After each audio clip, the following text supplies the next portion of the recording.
Hello and welcome to the Gooner Talk, back again with you guys for another episode of what is the Arsenal news show combined with the Arsenal preview show. We're going to do a little bit of both this morning as we look ahead to Arsenal's game against Bournemouth at the Vitality Stadium. Going to be making a move a little bit later on this morning down to the south coast. It's about a 3-hour drive from where I am. To get there. Trains could have been a possibility, but it's just frustrating when you have to kind of get a train up to London and then down. So I was like, yeah, we're just going to drive. It's just a lot easier that way. We're still going to be producing plenty of content as well around the game on the Arsenal way. So make sure you're subscribed over there as well as here to get all the content around Arsenal's game today against Bournemouth. Good morning to those joining us in the chat box. Odirile, Arasilki, we've got Olu, we've got Amira, Cam Clothing, we've got Derek, we've got James, we've got Matt G, Shari, Stevie, Temi, we've got A1, Glenn, Vivian, Louis, Correda, Olawale, Marcus, we've got Stephen, Mr. Ree, Rob, Johnny, Rancid, and Martin, and plenty more of you guys joining us. Thank you, everybody, for doing so. Dan says, aren't there train strikes? I guess there might be. I guess so. So it could be busy roads. Looking forward to that. I feel like I should. You're making me panic now. I'm going to do it on the fly Google Maps check. Let's see what the roads are like on a Saturday without without there being any trains at all. Vitality Stadium directions. It currently takes 2 hours 42 minutes. It's looking good so far. So good. Hopefully it turns out okay. Let's get into today's story, shall we? Make sure you drop a like on the video and subscribe to the channel if you're new around here with those notifications turned on so you never miss a show. First of all, Arsenal's game against West Ham United has been confirmed. They'll be taking on the Hammers in the London Stadium on November 1st, which is a Wednesday at 7:30 p.m. Bit of an interesting time for a game, 7:30 p.m. rather than your 7:45s and 8s. But yes, that game will take place between Sheffield United, which takes place on Saturday, October 28th, and Newcastle United. So we have a game on Wednesday away in East London, and then you have 2 days of recovery, and then you travel all the way up to Newcastle on the Saturday to face them at 5:30 p.m. So not the best for schedules for Arsenal, but that is the hand that we have sadly been dealt.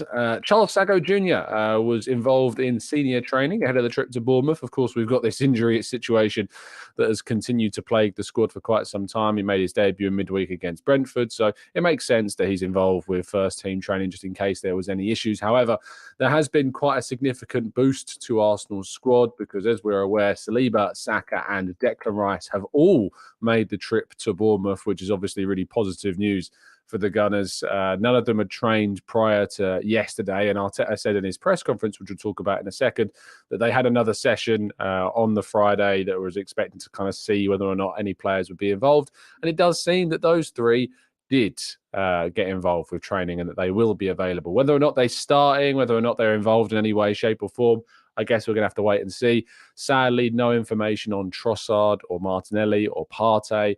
But those three have been touted as potential returnees for the game against Man City next week. So let's keep those fingers crossed that we keep getting more and more good news on that front.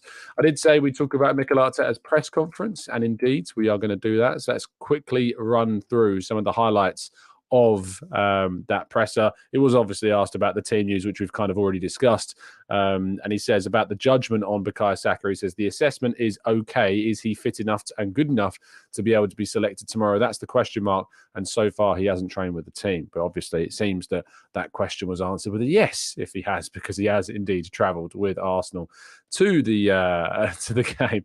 And then one of the journalists asked the question on if the keeper that starts will have a surname beginning with R. Yes, that was the question put towards Arteta.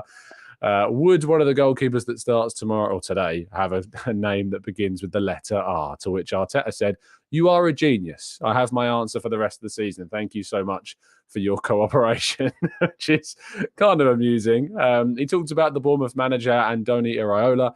He says, we know each other really well. We played together. We had a fantastic times together, and we played in Antigueco, which I'm not really familiar with. It's a team in San Sebastian, and that has produced a lot of players over the years. They do fantastic work, and we are privileged to be raised there, to be educated there, and that's the beauty of football. That's 30, 40 years later, we are together in the Premier League, both as managers, and I'm really happy for him.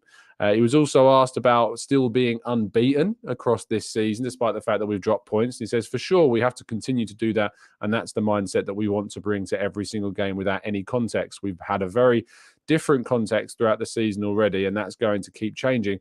As you can see now, with the amount of situations that we have in the team with uncertainty of players, it's going to be more. Playing every 3 days, having to win, having to compete in 3 different competitions in 7 days, and that's the challenge. We're up for it. That's for sure, because, of course, Arsenal have that game against Lens in the Champions League on Tuesday. I'm going to be there in France. Very excited about that one and looking forward to exploring driving abroad for the first time. Going to be very, very interesting indeed. He was asked if he spoke to the Bournemouth manager about the job, and he says, yes, I did. He was really excited to come and was really complimentary about the club and the support that he was getting, the players, the staff. He was so happy to be part of the league now as well. He also didn't confirm whether or not Vieira would be involved. He says, let's see how everybody is today. Obviously, they weren't selected for a reason, and we need to assess them. So it seems that Vieira's absence on Wednesday against Brentford was indeed due to a knock rather than him simply being rested, which is, again, another frustration. And then talking about looking ahead to Manchester City and whether all of that information about the team affects kind of injuries. He was also asked why the injuries happen, and he said different reasons. Some of them happened in training and some of them had knocks and small muscular niggles, but the load played a part. Going to their national teams, coming back from the national teams, the load went through the roof. The demands continued to be really high, and the fact that we had 3 or 4 out already meant that they didn't have enough time to recover.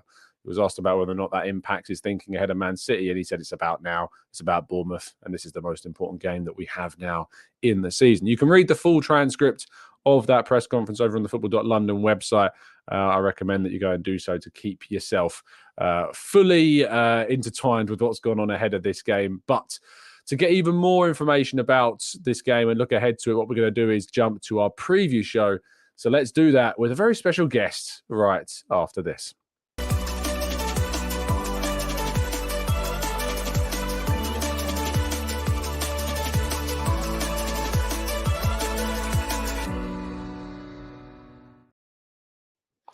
I'm joined by Mike. How you doing, Mike? You good? You well? I'm very well. I've obviously committed sacrilege. There's a AFL Grand Final on in Australia at the moment, and so I've left that aside to come and do things far more important.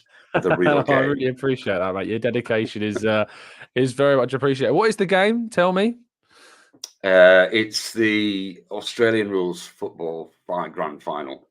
So everybody goes a bit bonkers about it over here.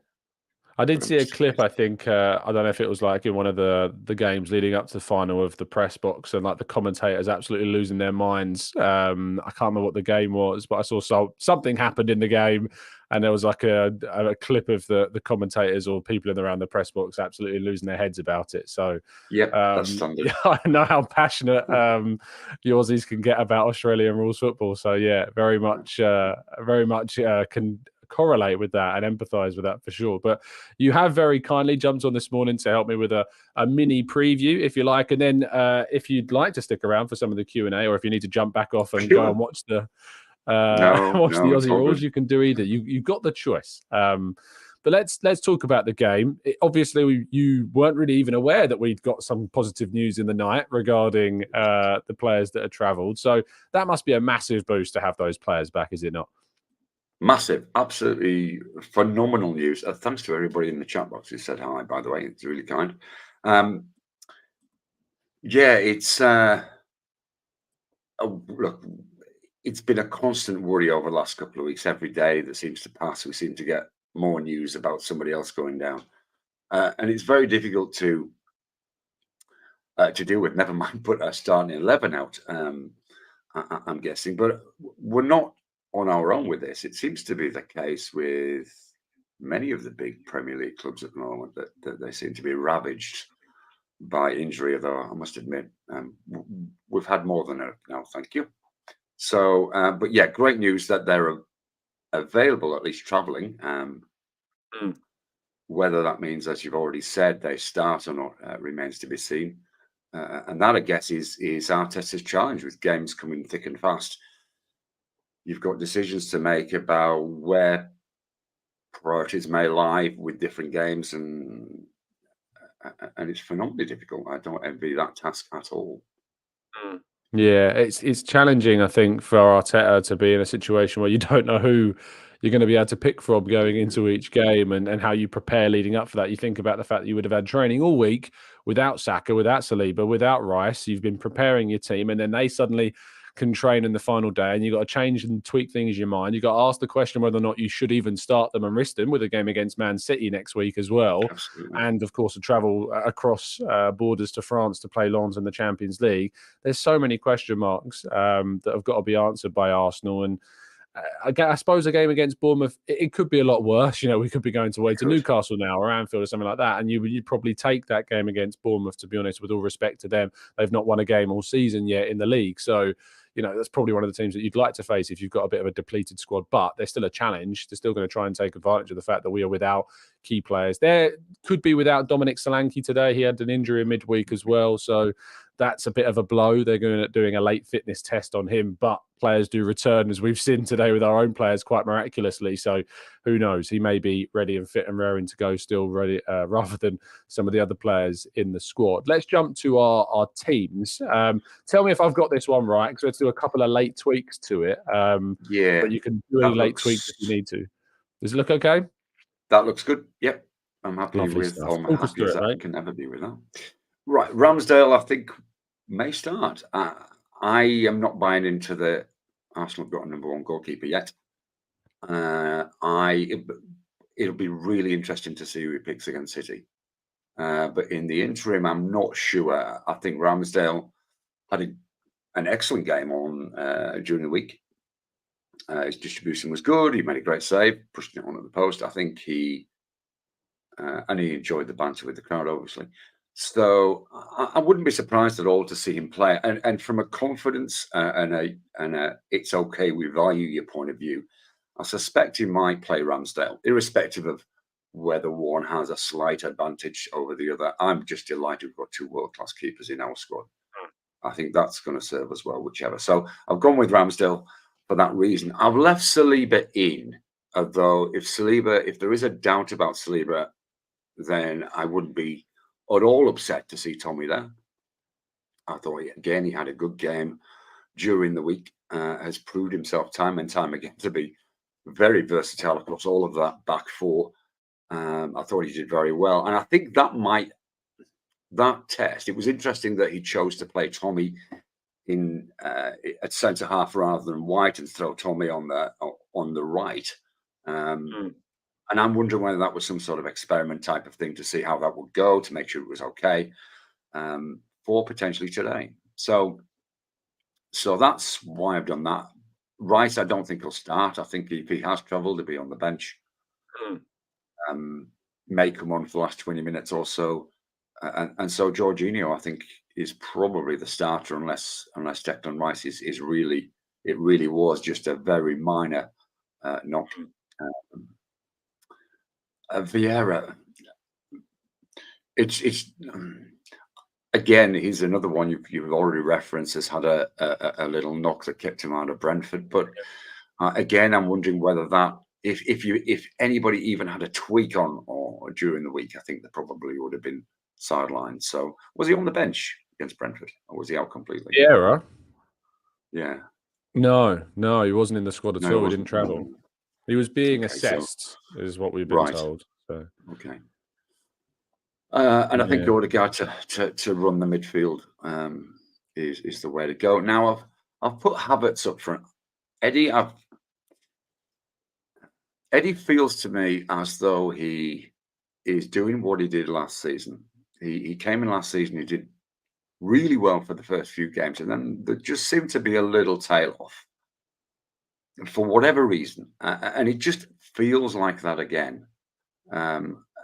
There's no doubt about his work rate.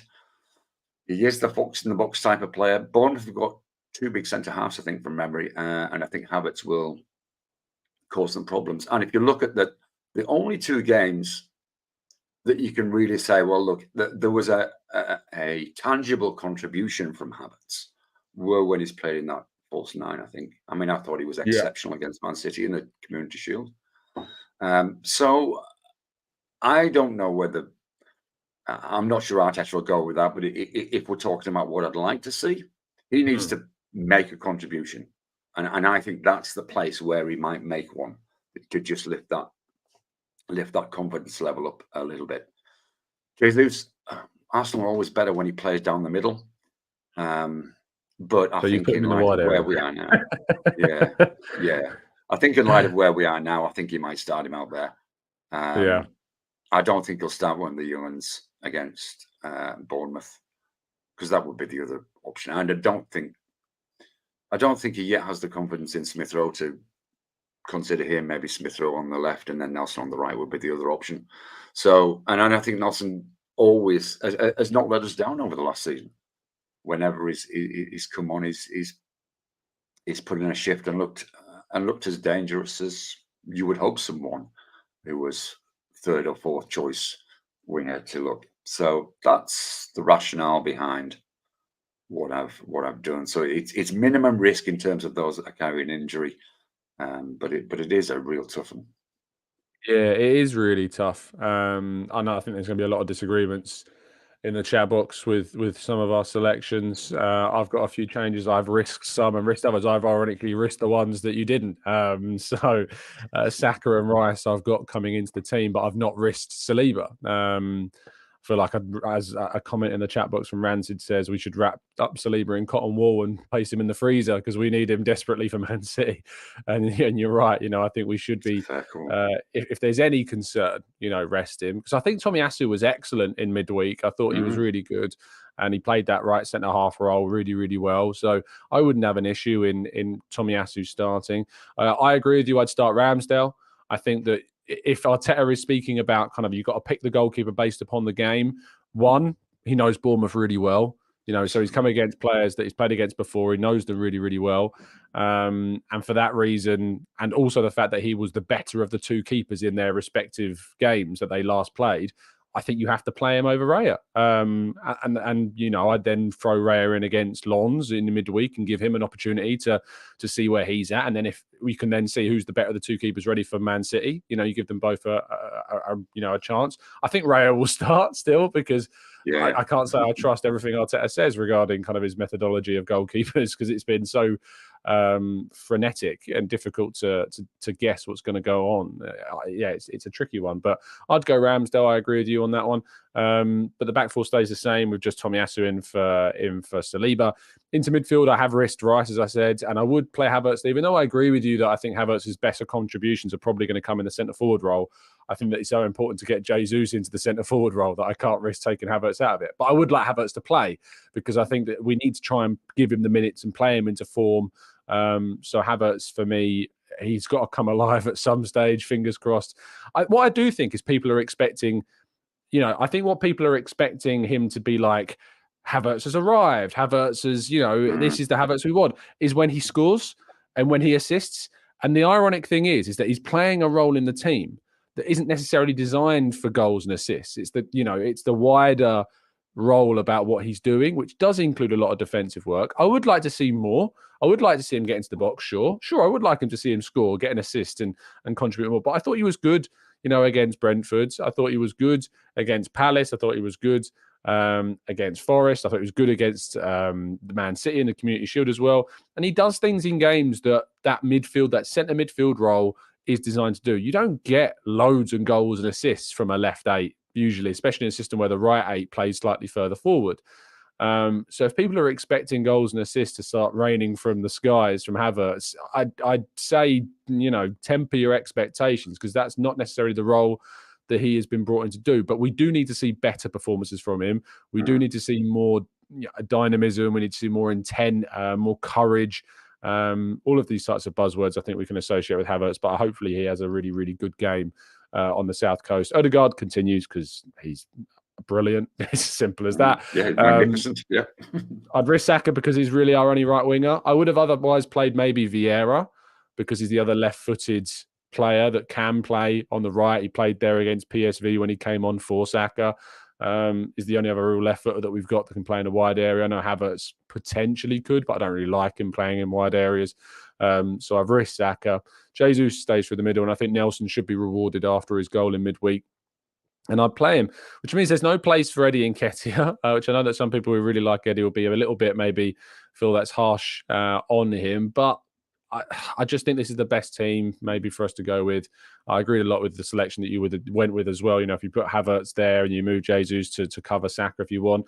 I think that Jesus might be better on the right rather than the left that we saw him against Spurs. I think he might be better there. So let's wait and see. Robert says, you are lying. Rare is going to start. This is a desired lineup, Robert. This is not what we think is going to be starting. This is what we would personally like to see. And certainly we're not lying. I don't know where that comes from. But yes, that's our two teams, which means we're going to move to predictions before we go to the chat box Q&A. So Mike, scoreline and scorers, please. This is Bournemouth don't give away much. I think they've conceded 6 in 6. Which isn't particularly bad, even though they haven't got a win to their name yet. Of course, we can't count Chelsea as opposition that might score goals, so that sort of goes against that. But I'm going to go 2-1, I think, Arsenal. I think Solanke, I always like as a striker. I think he's a blooming nuisance. He's got a lot of skills that can really upset a defence. If he plays, I think Bournemouth. I think Bournemouth might nick a goal, but I think we've probably got enough there to pop a couple in and manage the game from there. It's about time we started to manage a game or two when we were a goal or two up. So, in terms of scorers, Jesus and Odegaard. I'd love to see Havertz get one though. I really would. I know he plays more than just a striker type or a progressive midfielder, but I'd love to see him get on the score sheet just to. Odegaard got 2 goals in this fixture last season.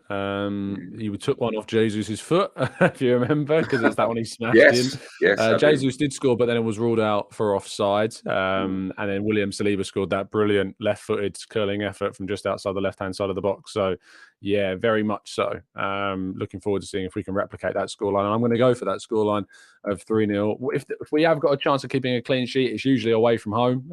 We're very good at keeping clean sheets away from home. So I'm going to go 3-0 Arsenal. Jesus to get a couple and Ben White with that screamer, of course. There you go. Let's see what you guys in the chat box are saying. Temmie's going for a freak 3-1 Bournemouth win with a slanky brace. He's not 100% fit, so he might not even be playing. Engine says 4-0. We'll murk them if they try to play football. Unique says 2-1 Havertz and Nelson. Maximir says 2-0 to the Arsenal. One of the defenders, though, will score. MM says 2-0 with a Jesus brace. And Vivian says nervy 1-0 to the Arsenal. Havertz scoring and playing up front. Interesting indeed. Right, we're going to go to part 3 and your questions right after this.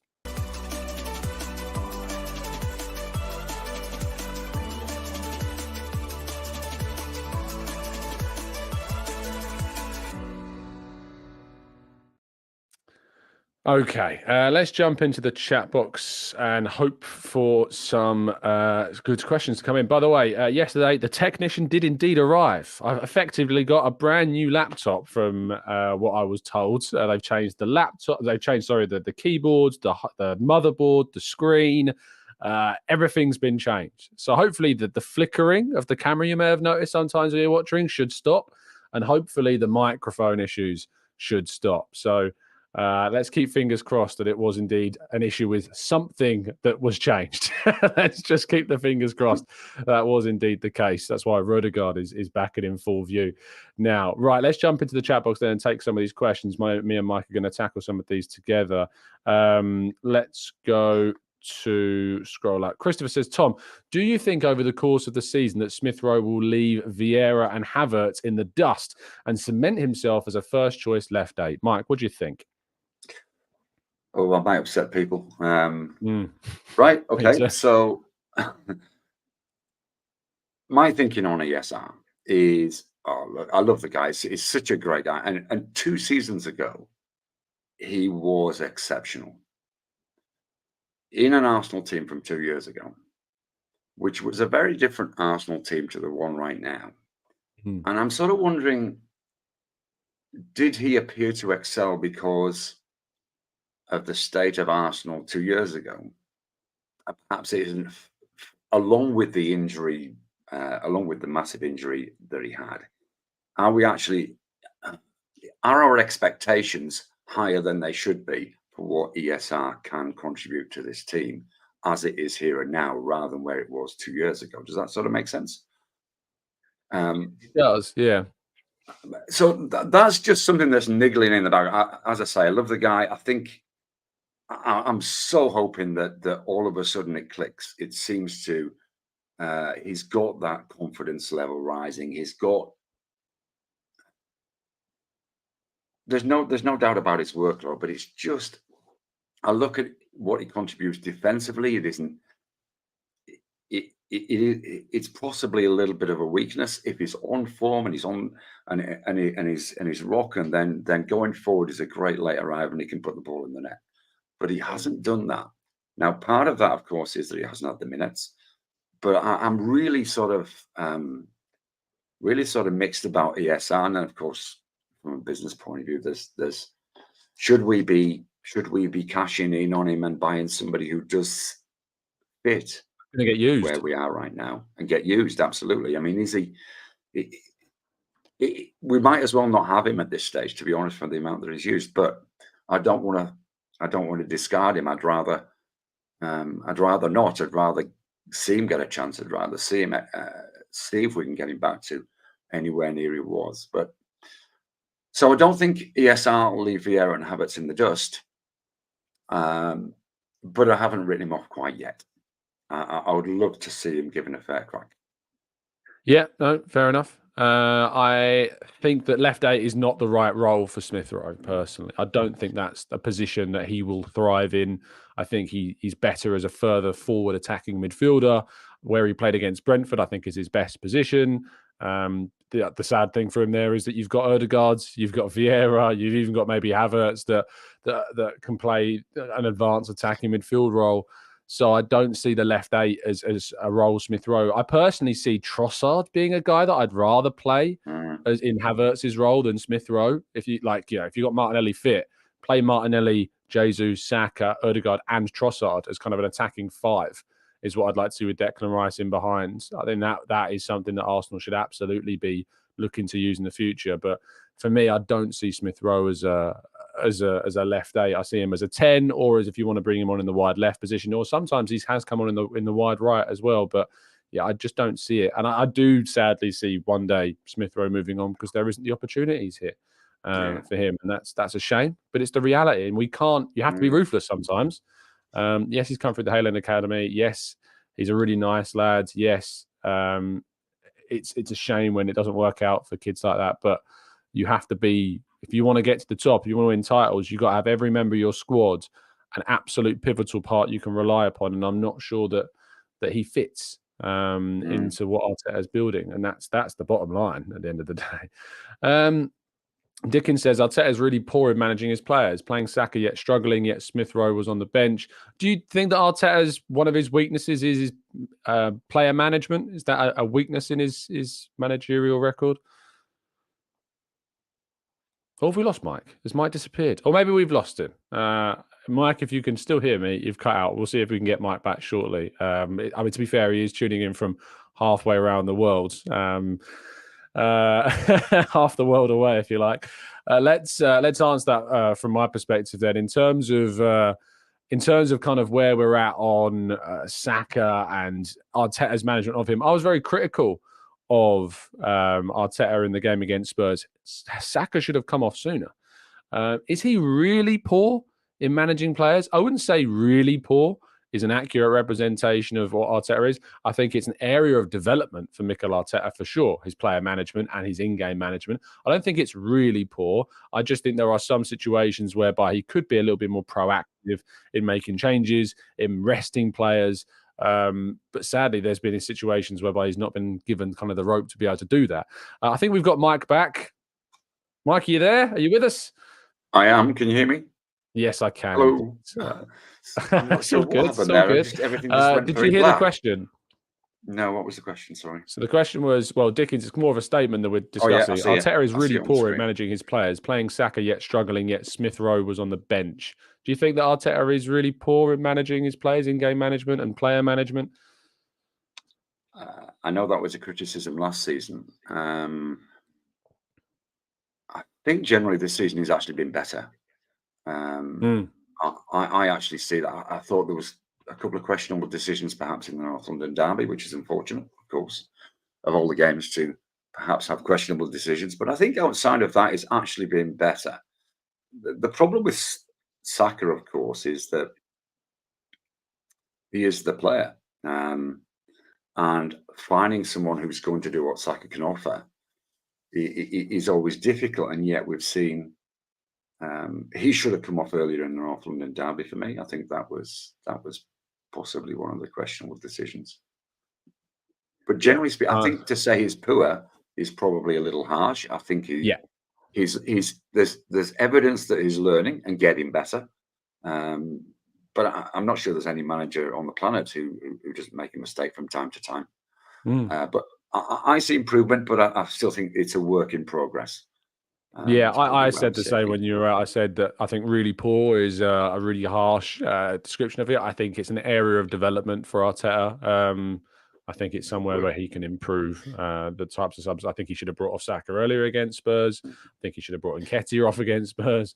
But I think that it's still, as a young, inexperienced manager, is something that he is going to be learning and improving, and hopefully that happens. And I wouldn't say necessarily having Smith Rowe on the bench, he's like an obvious candidate all the time, because, and I talked about this, when I spoke to Smith Rowe after the game against Brentford, one of the big things that struck me was a lack of confidence in himself. There's a real lack of self-belief, I think, in the player. And even though he's had a good performance and he took a bit of a knock, it's frustrating to see that lack of self-belief. And some people might say, well, maybe if it was playing more, he'd have self-belief. And I get that. But there's also an argument that Arteta sees the guy every day in training. He knows what status Smith Rowe is. He knows what mindsets he's in better than any of us do, because he sees him every single day.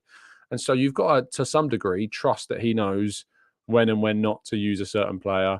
And if he doesn't feel that Smith Rowe is completely ready and up for it, in the right mind state for the game, then he's not going to use him.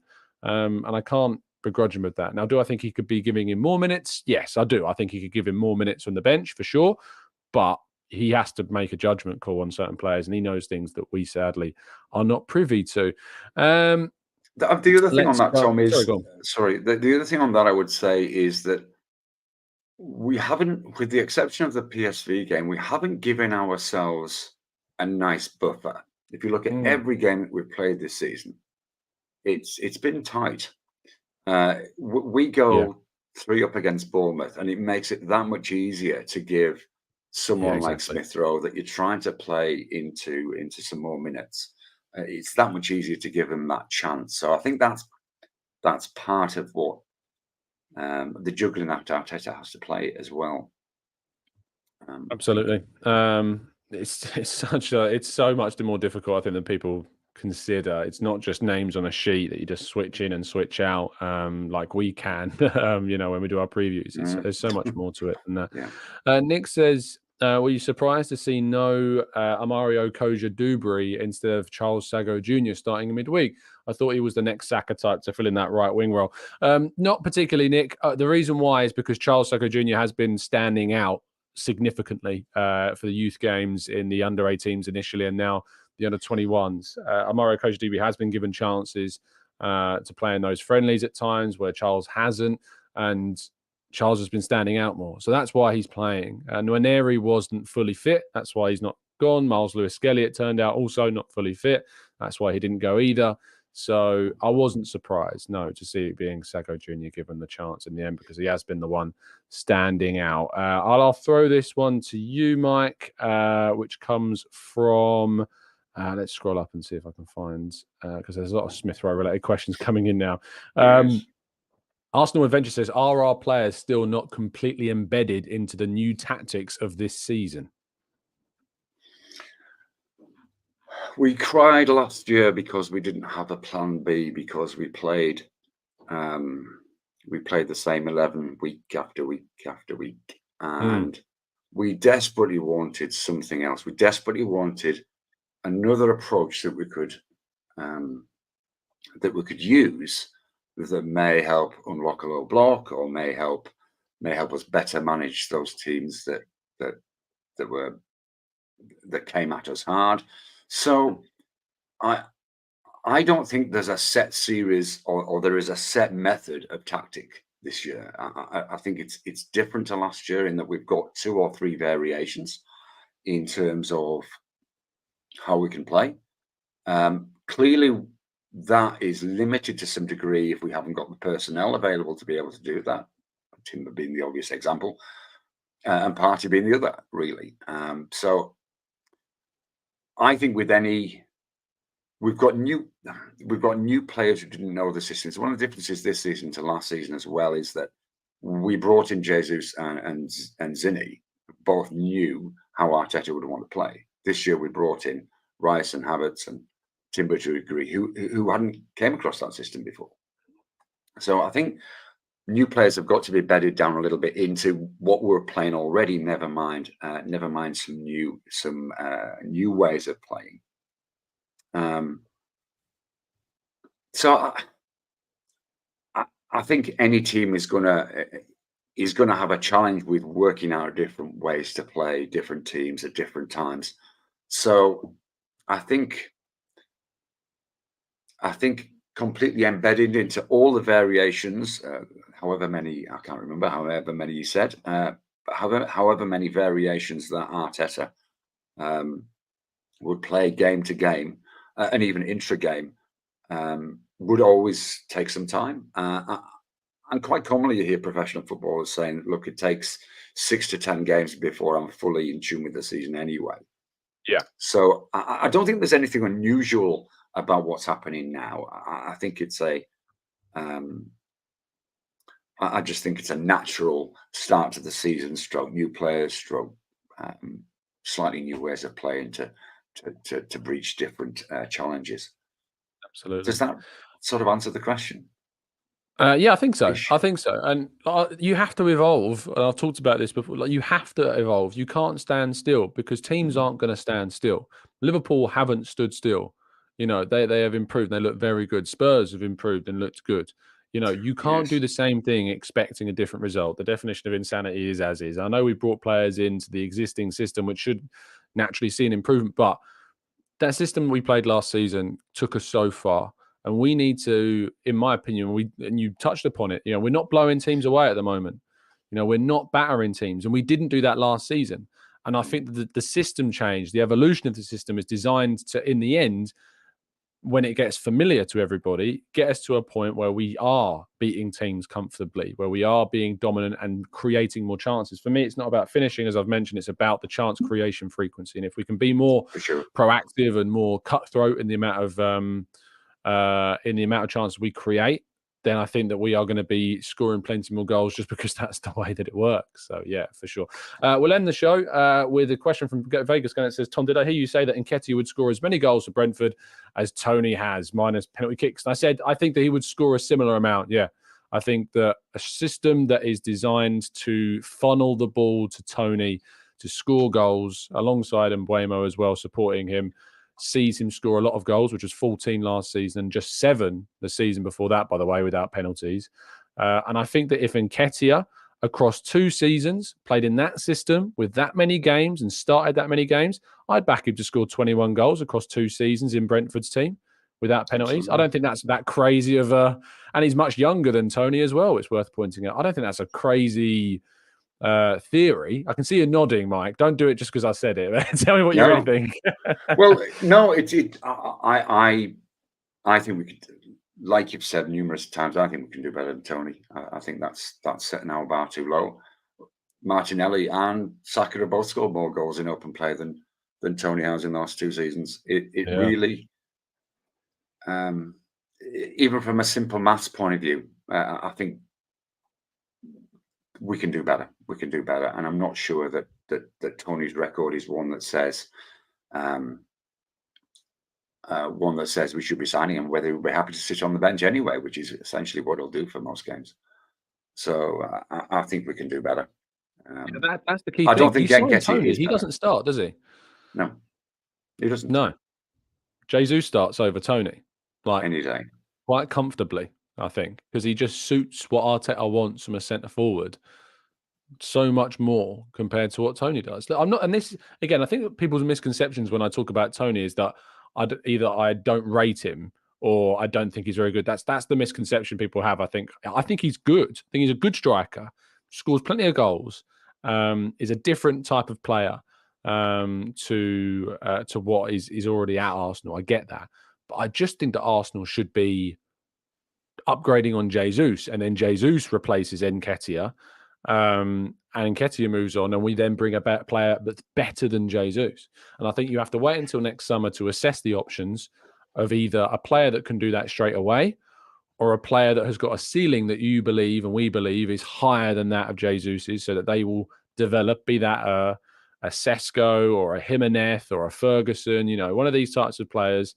If we feel their ceiling is higher than Jesus's, that's the type of player to go and get. If you can't get the elite striker, then buy the player that we think is going to become the elite player, instead of a player that we know is in their prime, is at their ceiling like Tony is now. He might improve a little bit being at Arsenal, sure, but I don't think it's a drastic difference. I think the best comparison for that is someone like Trossard. I think Trossard is doing exactly what he did when he was at Brighton. I don't think he's added particularly more goals. He maybe has added a few more assists, but he's not scoring at a faster rate. I think he's been as good because he's in his prime and he's delivered what he's delivered at Brighton. Final thoughts, Mike, before we wrap up. Anything you'd like to say that you think you should have done ahead of the game? Just on that, if Tony is 80 million, that's probably 2/3 of the way to Osimhen. So here's the choice, guys. I mean, if you have the choice between having Tony or having Osimhen, but having to sell Eddie and Tierney, that would probably make the maths about right. If we sold Eddie and Tierney, we get plus the 80 mil, 60 to 80 mil we'll save on Tony. That's Osimhen. That's your choice.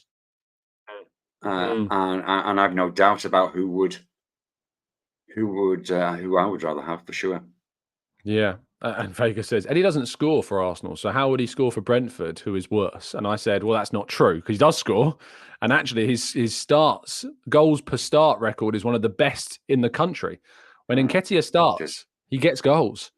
And it is one of the best in the country. So his goal per minute's not great because he comes off the bench quite a lot into games, and those minutes add up, and he doesn't score. And ironically, he did score off the bench this season. Really important goal we got against Fulham. He scored the first goal of the season against Nottingham Forest, which proved pivotal in a 2-1 win as well. He had a fantastic game against Palace in which he won the penalty, which obviously led to us winning that game. He had a great game against Manchester United, despite not scoring, assisting. He was fantastic at centre forward. So it's, I often get frustrated when people just say statements that aren't true. To say that he doesn't score for us isn't true. He does. He does score goals. He does have good games, and his goal per start ratio is excellent. So I do think he would score as many goals as Tony, if not in and around that, and very close to that he scored. 21 goals from open play, 21 non-penalty goals across 2 seasons. If he starts every game for Brentford as their striker, I would not put past him scoring 10 in a season, across 2 seasons. I really, really wouldn't. So yeah, there you go. Ivan and Nketiah says King Cobra Kai. That settles it. We'll just combine the two. Mike, thank you for joining us. I really appreciate it, especially because obviously you missed the end of the Aussie rules. It's very much appreciated jumping on. It's no loss. So tell people they can find you, what you're going to be up to, mate. I'll be in the Discord channel. Most certainly on match days. I'm usually in there saying my piece and whinging about what we should be doing that we're not doing. So delighted to see some of you in there.